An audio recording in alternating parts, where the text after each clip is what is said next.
دوستان چطورین؟ امروز اومدیم میخوایم یکم گام میتیک های بازی رو 12 تا از گام میتیک های بازی رو رتبه بندی کنیم.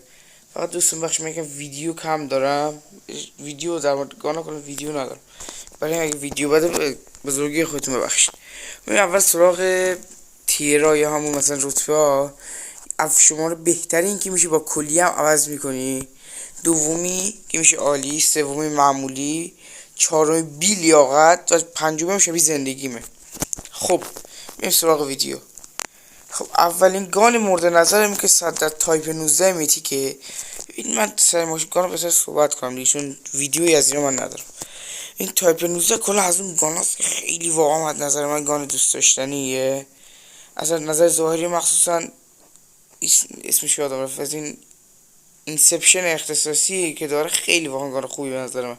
از کیلکام از نظر همه چی خیلی خوب. اصلا ببین تایپ 19 اصلی اصلا یه گانه، ولی تایپ 19 میتی یه زندگی رسما. پس بریم میذاریم داخل. اگه بیاد بالا عالیه، ایران عالیه، میذاریم توی عالی. اصلا افتضاح کارم اصلا هیچ بلد نیست. و جک 12 یعنی ببین گان همین اول کار با شبیه زندگی میرسه. از اون خودی من درک نمی کنم چرا واقعا به نظر اصلا بقول یکی از یوتیوبرها اصلا چی استیشه، مثلا کریم چشه، بیوای چشه، آخه جک 12 مشتی شو اکتیویژن منتظره که برینه به کالافر. M13 خب M13 به نظر من کلا گانیه که خیلی گان خوبیه ها، ولی نرف خورده خیلی گانه بدیه، ولی میتیکش واقعا خودست. من نظر میتیکش واقعا دوست دارم. برای این پس M13 میره داخل، میذارم تو معمولی اینو. بعد از گوشی بدم میاد نمیشتم. خب بعد گان بعدی سرزمتیک گیرمندی یا سرزمتیک پولی هم اصلی هم بعضی بهش میگن. اصلا همین اول کار برو داخل عالی، یه اصلا نیم ساعت بعد پارش هم تو برسم اون بالا، برو پیش تایرفی تایپ 19. خب گان بعدی اودن میتیک. اودن از نظر فنی گان خوبیه، ولی اصلا خود اودن من زیاد علاقه ندارم، چون لگد اصلا فایری توش یه چیز جالبی نیست به نظر من، ولی اودن واقعا گان خوبیه به نظر من. برای همین میره پیش داخل عالی، میره پیشه تفریق من معمولی، چون واقعا به نظر من اصلا گان خوبی اصلا قوی تر رایفل اودن باره. خب ببین ام جی 42 میتیک، این برو تو لیاقت. از نظر اینسپشن اینا همه چی خوب، ولی اصلا از اون تابال شد از کسی پرسیم بهتون بگه که ام جی 42 میتیک گان میتیک مورد علاقه منه؟ نه. ازوال اینم چیه فرق اینو نمیدونم اصلا، خودم نمیتونم بخونم.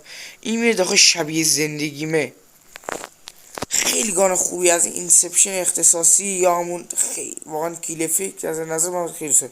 ریلود آنچنان جالبی نداره، یا بعدش میره سراغ بعدی ریلود، خلاص ریلود آنچنان جالبی نداره. بعدی کریکسیکس میتیکه که میره داخل، این میذارم داخل عالی، واقعا خیلی چیزه. نه این میذارم توی همین عالی میذارمش. دیل میتیک، ببین دیل میتیک از اون گاناییه که به درد بتل بیشتر میخوره، گوش بینی بیشتر به درد بتل میخوره.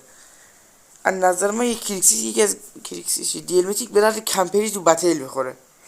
واقعا نظر اسکوپش بازه دیگه، ولی داخل مولتی زیاد چنگی به دل نمیزنه. اصلا تو بخوای اسکوپ اینو واسه اینکه مثلا یه حس سنگینی بهت میده بخوای اسکوپش واسه، پس من میذارمش توی معمولی. عالی از بهتر نمیشه.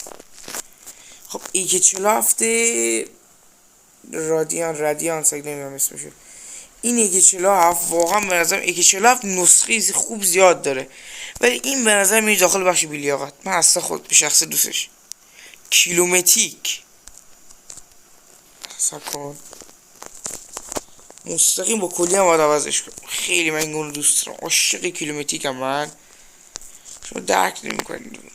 ام توی میتیک اصلا کیلویی از قبل از این ام تو رو بریم. کیلومتیک واقعا گان خوبیه، درست خود کیلو 140 اصلا گان باحالی نیست، ولی کیلوش میتیک شاهکاره. شما اگه قصد کیلو رو علاقه دارین، اصلا نسخه لژندش چنگی به دل نمیزنه، ولی نسخه میتیکش حتما بخرید. لژندش چنگی به دل نمیزنه. خب بعد میرسه EM2 که EM2 هم که میره توی EM2 گان خوبی هستش. من خودم تو بطر ازش سازم، ولی اصلا توی از نظر میتیک نباید میشد، تا پیش بیلیاقت. پهلوون عقاب داخل این لیست خیلی هنر کرده، پیش ما اومده. بر هم میام پیش با کولی هم از پهلوون عقاب خیلی دوست دارم اضافه کنم. من میذارم پیش عالی بهتر. خب این بود از این ویدیو. اگه ویدیو بد بودی که ببخشید، چون از زیاد تابال ویدیو لانگ نذارم کنم، شورت ویدیو درست کنم. و گود بای.